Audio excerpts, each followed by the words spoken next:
My older brother dangled my emergency adrenal medication over the roaring fire pit and whispered, "If I'm the family pariah, you don't get to be the survivor." My brother Brendan hated the focus my Addison's disease required. He hated the routine, he hated the schedule, and mostly, he hated the fact that my condition was real. Brendan was 4 years older than me, and he treated my severe adrenal insufficiency not as a medical reality, but as a personal insult directed entirely at him. Addison's isn't a disease you can just power through. Your adrenal glands sit on top of your kidneys, and when they stop producing cortisol, your body essentially forgets how to manage stress. Not just emotional stress, but physical stress. A minor infection, a stomach bug, or even a sudden shock can send your body into an adrenal crisis. Your blood pressure plummets, your sodium drops, your potassium spikes to the point where it can stop your heart. You need exogenous steroids just to stay alive. Brendan knew all of this. He had sat through the same pediatric endocrinology appointments I had. He had listened to the doctors explain the precise window of time we had to inject me with Solu-Cortef if I started crashing, and he still didn't care. When I was 11 and he was 15, we were on a family vacation in Florida. We were walking down a long wooden pier. I was carrying my insulated medical bag by its nylon strap. Brendan bumped into me. Hard. I stumbled, and as I tried to catch my balance, he swept his foot out and kicked the bag right out of my hand. It sailed over the railing and hit the salt water with a dull smack. It sank in seconds. He laughed. He actually laughed. By the time we got back to the hotel, the stress of the heat and the panic had already started triggering a crisis. I spent 5 days in a pediatric intensive care unit in Miami. I remember the cold IV fluids burning as they went into my veins. I remember the taste of metallic fear in the back of my throat. I remember a nurse named Claire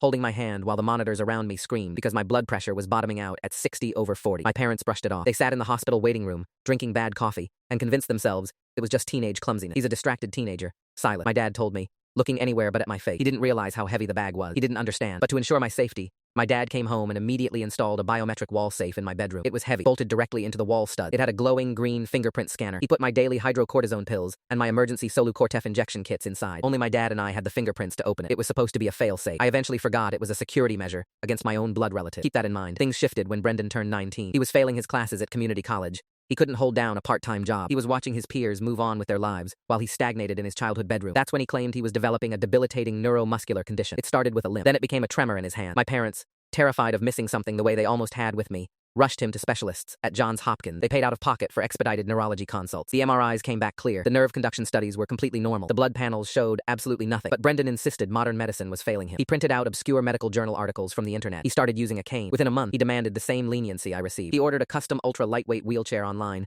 charging it to my dad's credit card. He began using it in public, and his behavior escalated into pure theater. We would be at the mall, and he would dramatically collapse in the middle of the food court, sliding out of his chair and gasping for air on the tile floor. He would force security guards to call paramedics. I would stand there, watching him hyperventilate, knowing exactly what a real medical crisis looked like. His skin was perfectly pink. His capillary refill was fine. He was acting. He built a massive following on TikTok, chronicling his invisible battle. He set up a ring light in his bedroom and filmed himself crying, talking about how the medical establishment was gaslighting him. A follower named Pierce helped him set up a GoFundMe for a $65,000 retrofitted mobility van, claiming he needed it to travel to an out-of-state clinic that finally believed him. I watched the donations roll in, thousands of dollars from sympathetic strangers. Then, he targeted me. He realized that my actual illness was a threat to his narrative, so he purposely tried to trigger my physical stress responses. He would wait until I was walking up the stairs and slam doors behind me to startle me. He would hide my daily medication bottle, watching me tear my room apart in a panic before casually tossing them onto my bed. It was incredibly dangerous for someone with Addison. He just wanted to film me looking weak, sweating, and shaking, so he could tell his followers I was exaggerating my illness for sympathy, that I was the one pulling focus. The entire charade unraveled at my grandfather's 75th birthday gala. It was held at the Oak Ridge Country Club. It was a formal dinner,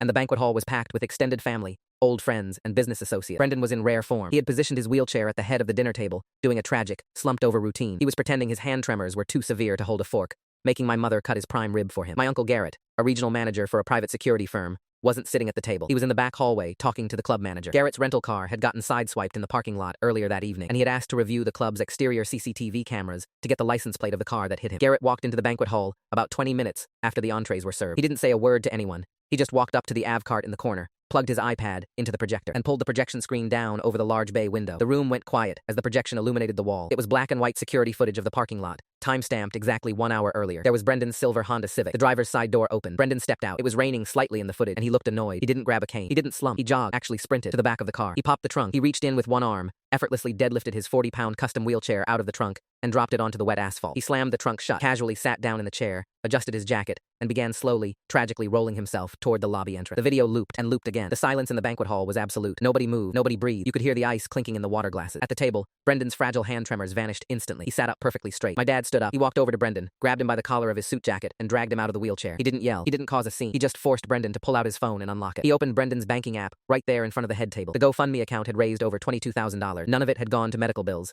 None of it was saved for a mobility van. The transaction history was a seemingly endless scroll of deposits into offshore sports betting accounts and high-stakes online poker sites. The illness was a complete fabrication to fund a massive, spiraling gambling addiction. They left the party immediately. They drove Brendan back to our house and gave him until midnight to pack his things and leave. Brendan raged. He screamed that they were abandoning their sick son, that the video was taken out of context, that he was having a good day and just wanted to save his energy. My parents held firm. My dad stood in the doorway of Brendan's room and watched him stuff clothes into a duffel bag. I went to sleep that night, thinking it was finally over. The poison had been excised from the house, but Brendan wasn't finished. The next afternoon, I woke up feeling that deep, terrifying ache in my lower back. It's the absolute first sign of an impending adrenal crisis. It feels like hot lead settling into your kidneys. My heart rate was hammering, but my pulse felt thin, reedy. I recognized the feeling immediately. My cortisol was crashing. I rushed to my bedroom to get my midday dose of hydrocortisone. The biometric safe was wide open. The heavy steel door was hanging loosely on its hinges. The electronic keypad lock had been completely smashed inward with a claw hammer. Drywall dust coated my carpet. The hammer was sitting on the floor, next to the empty velvet-lined shelf. Every single vial of hydrocortisone was gone. Every emergency Solu Cortef syringe was gone. The needle, the alcohol prep pad, the saline mixing solutions, everything.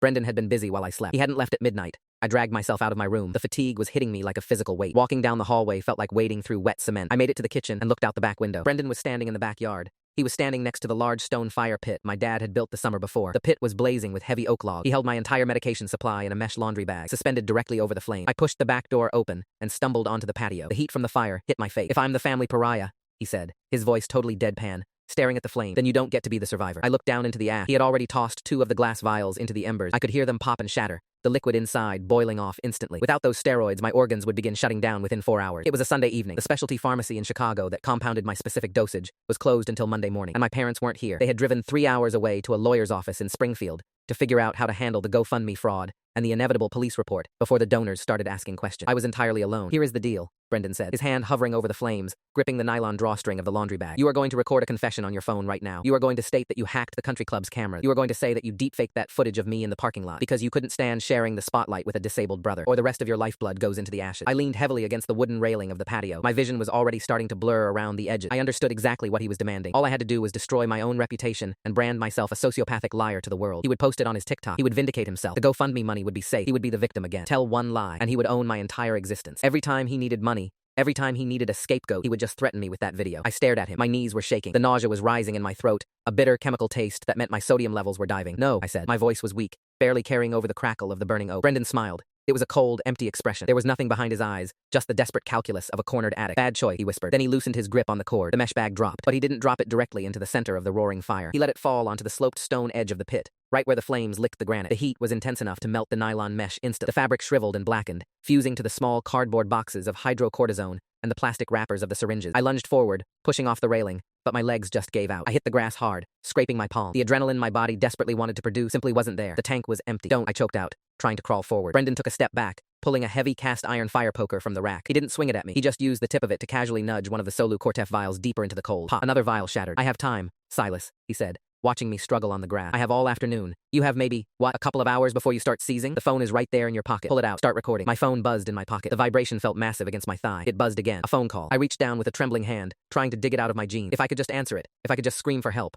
Brendan stepped forward and slammed the heavy heel of his boot down on my wrist. I screamed. The pain flared hot and sharp, but it was quickly swallowed by the overwhelming, suffocating lethargy pulling at my brain. He leaned down, reached into my pocket, and pulled my phone out. He looked at the screen. "It's Dad," Brendan said casually. He swiped to silence the call. "Probably calling to check on you. Let's let him know you're doing great." He tapped on the screen. He was texting my father back, pretending to be me. "Hey Dad," Brendan said aloud as he typed, feeling a little tired. "Took a nap. Going to turn my phone off and sleep for a bit. See you tonight." He hit send. Then he held the phone up, pressed the power button, and powered the device completely down. He tossed it onto the patio table, out of my reach. "There," Brendan said, looking back down at me. "Now, nobody is coming. Nobody is checking on you. It's just you, me, and the fire." He used the iron poker to drag another small box of pills toward the open flame. The cardboard began to smoke, turning brown at the edges before catching fire. "Whenever you're ready to make that video," he said. I watched the cardboard blister and curl in the heat. The small blue letters of the pharmacy label turned black and disintegrated. My brain was moving at half speed, swimming in a thick gray fog. Adrenal crisis doesn't just make you tired. It strips the vascular tone from your blood vessel. Your blood pressure drops so fast that your heart tries to compensate by beating out of your chest, but it has nothing to pump. You feel like you're drowning on dry land. "Brendan, please," I rasped. It didn't sound like my voice. It sounded like an old man. "The video, Silas." He pulled his own phone out of his pocket, unlocked it, and hit record. He crouched down on the patio, keeping the camera pointed at my face. "Tell them," he prompted. "Tell them you faked the parking lot video. Tell them I'm really sick." I closed my eyes. The patio spun. I needed the Solu Cortef. If I didn't get that intramuscular injection in the next 20 minutes, the damage to my organs would start. Kidneys first. The nausea crested, sharp and violent, and I dry heaved into the grass. Nothing came up. "Silent." "Brendan." The voice came from the left, over the 6-foot wooden privacy fence, separating our yard from the neighbors. It was Mrs. Strand, Faye Strand. She was in her late 60s, a retired school teacher who spent every Sunday evening tending to her prize-winning hydrangeas. She was standing on a step stool on her side of the fence, peering over the top. She had garden shears in one hand. I smelled burning plastic, Faye called out, her brow furrowed. Are you boys burning trash in that pit? You know the city ordinance. Brendan's phone vanished into his pocket in a fraction of a second. His entire posture transformed. The cold, dead look evaporated, replaced instantly by wide-eyed, frantic concern. He dropped to his knees beside me, putting a heavy, restraining hand on my shoulder. Mrs. Strand. Thank God, Brendan said, his voice cracking perfectly. It's Silas. He's having an episode. He dropped his medical bag near the fire pit, and some of the plastic packaging caught. I was just trying to pull him away from the smoke. Faye's annoyance vanished, replaced by neighborly panic. Oh my lord. Is he all right? Does he need an ambulance? I can call 911 right now. This was it. This was my window. I gathered every ounce of strength I had left in my muscle. I pushed my chest off the grass, turned my head toward the fence, and opened my mouth to scream for her to call the police, to tell her Brendan was killing me. What came out was a wet, pathetic wheeze. Faye, help. My voice was too weak. The roaring crackle of the oak logs drowned it out entirely. Brendan's hand tightened on my shoulder,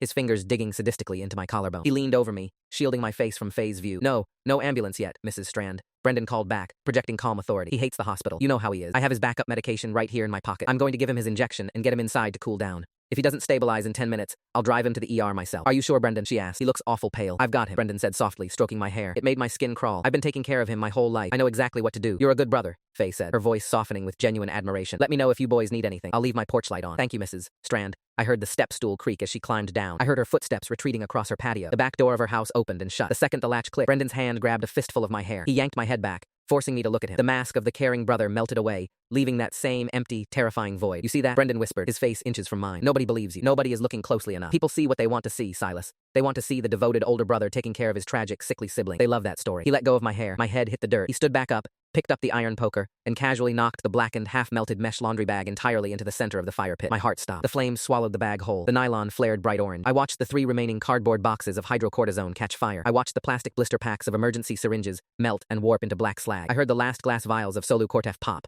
one after another. Small, muffled explosions under the crackling oak wood. Every single milligram of cortisol I had access to was gone, reduced to ash in a matter of seconds. Brendan didn't look angry anymore. He looked satisfied. What? I gasped, the word tearing at my dry throat. What did you do? I changed the terms of the deal, Brendan said, pulling his phone back out. The video wouldn't have been enough anyway. You just tell Mom and Dad I coerced you as soon as they got home. You'd play the victim again. You always play the victim. He walked over to the patio table, picked up my powered-down phone, and slipped it into his jacket pocket along with his own. Where are you going? I asked. My vision was shrinking to a narrow tunnel. The edges of the yard were turning black. I'm leaving, Brendan said. He stepped over my legs, heading toward the side gate that led to the driveway. Mom and Dad gave me until midnight to pack, but I think I'll get a head start. I'm taking the Civic. I'm driving to the city. I'll be long gone before they get back from Springfield. Brendan, I begged. I hated myself for it, but the biological terror of dying overrode my pride. Brendan, I'll die. If you leave me out here, I'll go into a coma. He stopped at the wooden gate and looked back at me over his shoulder. The sun was starting to set, casting long, bruised purple shadows across the grass. I know, he said. That's the point. When Mom and Dad get back tonight, they're going to find the safe smashed. They're going to find you out here. They're going to realize that my gambling addiction wasn't the worst thing that happened this weekend. He unlatched the gate. It's a shame about the safe, really, Brendan added casually. Looks like you had a panic attack, smashed it open yourself trying to get to your meds, and stumbled out here in a delirium. Dropped your bag in the fire. So clumsy. Just like when you dropped it off that pier in Florida. He smiled one last time. Goodbye, Silas. The gate clicked shut behind him. A minute later, I heard the engine of his Honda Civic turn over in the driveway. The tires crunched on the gravel as he backed out, shifted into drive, and sped away down the street. The sound faded into the quiet hum of a suburban Sunday evening. I was completely alone. The timer in my head was ticking down, loud and undeniable. Without the steroids, my blood pressure would continue to drop until my heart simply didn't have the pressure to keep beating. My body temperature was already plummeting, despite the heat radiating from the fire pit. I was shivering violently. I had to move. I couldn't just lie here and die in the grass so Brendan could win. I forced myself onto my hands and knees. The grass felt like needles against my palms. I threw up again, dry and agonizing, my stomach muscles spasming uncontrollably. I squeezed my eyes shut, waited for the vertigo to pass, and opened them. The house was 20 feet away. The back door was wide open, exactly how I'd left it. Inside, in the kitchen, there was a landline mounted on the wall next to the refrigerator. We barely used it anymore, just for telemarketers and the occasional call from my grandparents, but it was plugged in. It worked. If I could just reach it, I could dial for an ambulance. 20 feet. It might as well have been 20 miles. I started crawling. I dragged my right arm forward, planted my palm, and pulled my body weight, then my left. The friction burned the skin off my knees through my jeans, but I barely felt it. The deep, aching pain in my lower back was screaming, a massive alarm bell going off in my central nervous system. 10 feet. My arms gave out. I collapsed onto the concrete patio, my chin striking the stone hard enough to rattle my teeth. I tasted blood, warm and metallic. I laid there for a minute, staring at the baseboards of the house. The world was pitching and rolling like a ship in a storm. I couldn't get back up on my hands and knees. My triceps were completely dead, trembling with exertion. I rolled onto my side and started dragging myself military style, using my elbows to scrape across the rough concrete. Just get to the door. Just get over the threshold. I reached the sliding glass door. The aluminum track was raised about 2 inches off the ground. I grabbed the doorframe with a bloody hand and hauled my upper body inside, dragging my legs behind me like dead weight. The cool linoleum of the kitchen floor felt shocking against my flushed, sweating face. I rolled onto my back and looked up. The landline was right there, a beige plastic rectangle mounted on the wall above the counter. The receiver was hanging in its cradle. It was 4 feet off the ground. I reached up, grabbing the edge of the lower cabinets. I tried to pull myself up to a standing position, but my legs wouldn't take the weight. My knees buckled instantly, sending me crashing back down to the floor. I pulled a wooden kitchen chair toward me, intending to use it as a crutch, but it just tipped over, clattering loudly across the linoleum. I lay on the floor, staring up at the phone. It was impossible. I couldn't reach it. I closed my eyes. The darkness was warm and inviting. It would be so easy to just stop fighting. Just let the fog roll in completely. Let the organs shut down. The pain in my back was fading into a numb, heavy vibration. But then I remembered Brendan's smile at the gate. You always play the victim. My eyes snapped open. I wasn't going to let him write my ending. I looked around the kitchen from my vantage point on the floor. If I couldn't stand up, I needed to bring the phone down to me. The coiled cord attached to the receiver hung down slightly, dangling about 2 feet off the floor. I dragged myself across the linoleum until I was directly underneath the phone. I reached up. My fingertips brushed the very bottom of the coiled cord. Not enough. I looked to my left. The broom closet. My dad kept his toolbox on the bottom shelf. I shifted my body weight, scraping across the floor again. I pulled the louvered door open. The red metal toolbox was sitting right there. I unlatched it and dug frantically through the wrenches and screwdrivers until my hand closed around the heavy wooden handle of a claw hammer. Not the one Brendan used on my safe, a different one. I dragged myself back to the wall beneath the phone. My grip on the hammer was weak. My hands were shaking so badly I could barely hold it steady. I raised the hammer above my head, aiming for the beige plastic mounted to the drywall. I swung. The hammer hit the wall 2 inches below the phone, punching a hole straight through the drywall. Dust rained down on my face. I gritted my teeth, adjusted my aim, and swung again. Crack. The steel claw of the hammer caught the plastic casing of the wall mount. I hooked it, tightened my grip, and yanked downward with all my remaining body weight. The plastic casing snapped. The screws tore out of the drywall with a sharp screech. The entire phone unit, base, receiver, and wires, plummeted off the wall and crashed onto the floor next to my head. The receiver bounced out of the cradle. I heard the most beautiful sound in the world, a dial tone. I dropped the hammer, reached out with trembling, bloody fingers,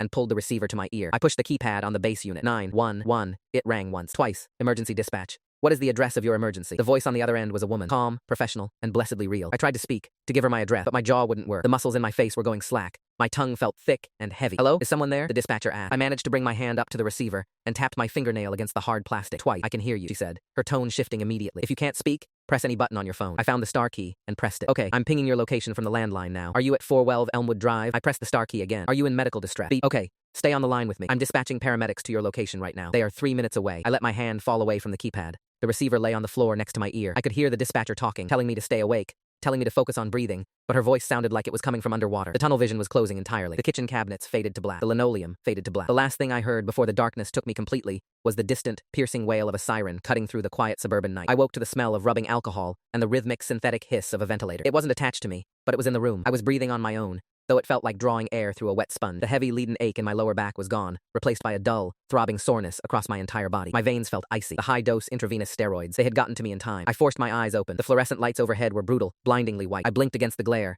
trying to map my surroundings. Standard hospital room, pale blue curtain, the steady green pulse of a heart monitor to my right. My dad was sitting in a vinyl chair at the foot of the bed. He looked 10 years older than he had that morning. His tie was gone, the collar of his dress shirt unbuttoned and wrinkled. He was leaning forward, elbows resting on his knees, staring at the linoleum floor with an expression I couldn't quite read. It wasn't just relief, it was heavy. Nodded. I tried to speak, but my throat was painfully dry. It came out as a weak rasp. Dad, his head snapped up. He stood quickly, moving to the side of the bed, but he didn't reach for my hand. He stopped about a foot away, hovering silent, he said. His voice was thick, exhausted. You're awake. The doctor said your levels were stabilizing, but you were out for almost 2 days. They had to put you in a medically induced coma for the first 12 hours to protect your brain function. Your core temperature was 88 degrees when the paramedics found you. 2 days. It was Tuesday. Brendan. I forced the name out. It felt like swallowing ground glass. He took the meds. He burned them. My dad flinched, not in shock, but like I had just confirmed something terrible. He rubbed a hand over his face, pressing his fingers hard into his eyes. Don't do this, Silas, he said softly. I stared at him, the fog in my brain clearing just enough to let the panic back in. Do what? Brendan is gone, my dad said, his voice tightening. He packed his car and left, but he called your mother from the road. He called her screaming, terrified. He left me to die, I said, trying to push myself up on my elbows, but my arms shook violently and gave out. He smashed the safe. He threw my hydrocortisone in the fire pit. The police found your fingerprints on the hammer, Silas, my dad said. The words hit me like a physical blow. The one in the kitchen. The one used to smash the wall phone. I had to.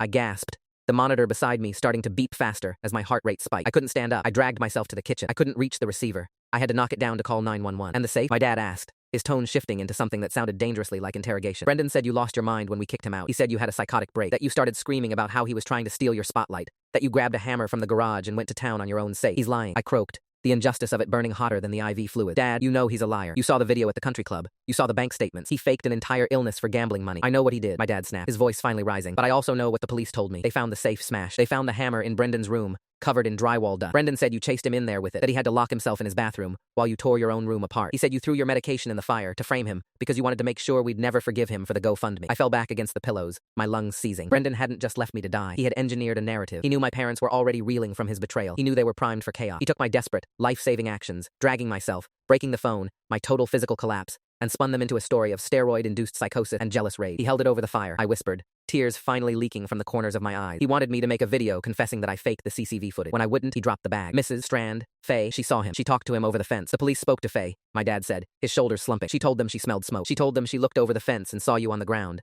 having what looked like a panic attack, and Brendan trying to help you. She said Brendan was a good brother who was trying to calm you down. I closed my eyes. The trap was so perfectly constructed. Brendan had used Faye's testimony against me. He had used the hammer I used to save my own life against me. Why would I destroy my own medication, Dad? I asked, my voice breaking. Why would I almost kill myself just to frame him? I don't know, Silas, my dad said, turning to look out the small hospital window at the gray parking lot below. But the doctor, the endocrinologist here, she said acute cortisol fluctuations can cause severe mood instability, paranoia, even hallucinations. And you've hated Brendan for years. You've resented him ever since Florida. He kicked my bag off the pier. He was a kid. My dad yelled, finally snapping, turning back to face me. He was a stupid kid, and you've held it over his head his entire life. And now this GoFundMe nightmare. Your mother hasn't slept in 3 days. We're facing fraud charges if we don't pay back every single cent of that $22,000 immediately. We are drowning, Silas. And then we get a call from the hospital saying our youngest son destroyed his own medical safe and nearly killed himself in our backyard. He was looking at me not as a victim, but as another problem. Another source of chaos in a family that was rapidly disintegrating. I didn't do it, I said, my voice deadening. The fight was draining out of me, replaced by a cold, hard realization. He tried to murder me, Dad. My father shook his head slowly. The police aren't pressing charges against Brendan. There's no proof he touched the safe.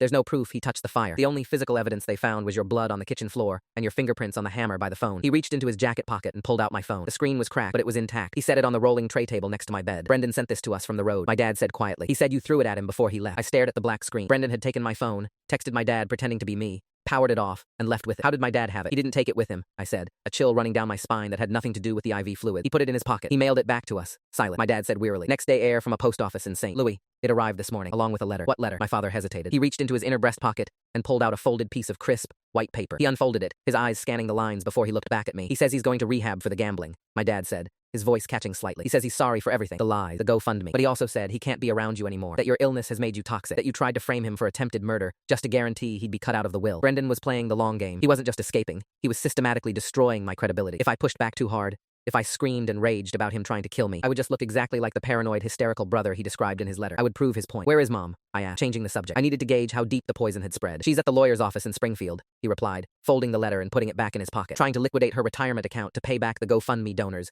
before the site initiates a police investigation. She couldn't come in today, Silas. She's too overwhelmed. Seeing you like this, after what Brendan said you did, she just couldn't handle it. My mother wasn't here. She had chosen to handle Brendan's financial crimes rather than sit by my bed after I nearly died. Brendan had successfully made me the villain in my own near-death experience. A sharp rap on the doorframe broke the heavy silence. A man in a tan suit walked into the room. He wasn't wearing a lab coat. He had a small, spiral-bound notebook in his left hand and a plastic evidence bag in his right. He looked to be in his late 40s, with a receding hairline and eyes that looked like they had seen too many domestic disputes. Mr. Va, he said, looking at my father. Yes, my dad said, clearing his throat and straightening his posture. Detective. The man turned his attention to me. Silent. I'm Detective Miller. Glad to see you're awake. Your father mentioned you were stabilizing. Am I under arrest? I asked, the words tasting metallic in my mouth. Miller offered a tight, practiced smile. No one is under arrest. We're just trying to piece together the timeline of events from Sunday evening. We have your brother's statement, and we have the physical scene at the house. We just need your side of the story. He held up the clear plastic evidence bag. Inside was the blackened, half-melted chunk of nylon from my medical bag, fused with the charred remains of a hydrocortisone box. We pulled this out of the fire pit, Miller said, his tone conversational, but his eyes locked onto mine. Your brother claims you threw this in there yourself. Care to explain why you would do that, Silas? I stared at the plastic bag. The charred, melted nylon fused to the cardboard was the closest I had ever come to a grave. I didn't, I said. My voice was raspy, but it was a lot calmer than I felt. Miller tilted his head,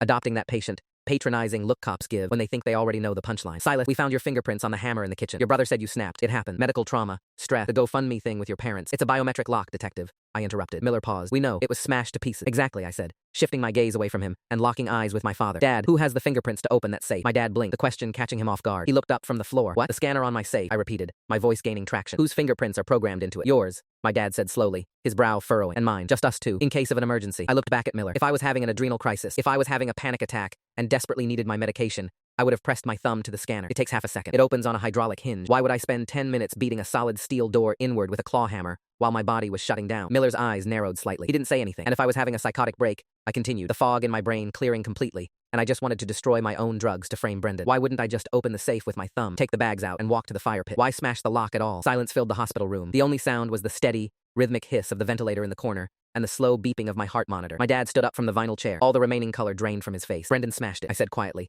looking right at my father. Because he isn't programmed into the scanner. He couldn't get it open any other way. You found my fingerprints on the hammer in the kitchen because I used it to tear the landline off the wall. But did you dust the hammer you found in Brendan's room, detective? The one covered in drywall dust? Did you check the safe itself for his print? Miller didn't answer immediately. He slowly lowered the plastic evidence bag to his side. He opened his small spiral-bound notebook, stared at a page for a long moment, and then flipped it closed. Your brother's letter, Miller said, turning to my dad. The conversational, patronizing edge was completely gone from his voice. It was replaced by a sharp, professional urgency. Do you have the envelope it came in? Yes, my dad whispered. He swayed slightly, bracing a hand against the footboard of my bed. It's in my briefcase at the house. The postmark said St. Louis. I'm going to need that envelope, Miller said. He looked at me, a silent acknowledgement passing between us. The seasoned detective who had walked into the room ready to close a neat, tidy case of sibling rivalry, was suddenly looking at a federal flight risk and a premeditated attempted murder. He texted you from my phone, Dad, I said, the exhaustion finally pulling at my bone. Right before he left me in the yard. He texted you to say I was taking a nap. Then he powered the device down so you wouldn't call back and ruin his head start. The cellular company can pull the exact second it disconnected from the network. It will perfectly match the time Mrs. Strand heard his Honda back out of our driveway. My dad couldn't speak. He just slowly sank back into the vinyl chair. He put his head in his hands, his shoulders shaking as the reality of what his oldest son had actually done finally crushed the last remaining fragments of his denial. Miller nodded once. Get some rest, Silas. I'll have a uniformed officer stationed outside your door within the hour. Nobody comes in unless they're medical staff. He turned and walked out of the room, his radio already unclipped and raised to his mouth. I lay back against the stiff hospital pillow. I didn't feel a sudden surge of triumph. I didn't feel a cinematic rush of vindication. I just felt incredibly, deeply tired. It was the bone-weary exhaustion of someone who had been fighting a quiet war in their own home for a decade. Brendan was in St. Louis right now. He was probably sitting in a cheap motel room on the interstate, feeling brilliant, thinking he had orchestrated the perfect exit. He didn't realize that his own arrogance, his absolute refusal to ever truly understand the reality of my disease,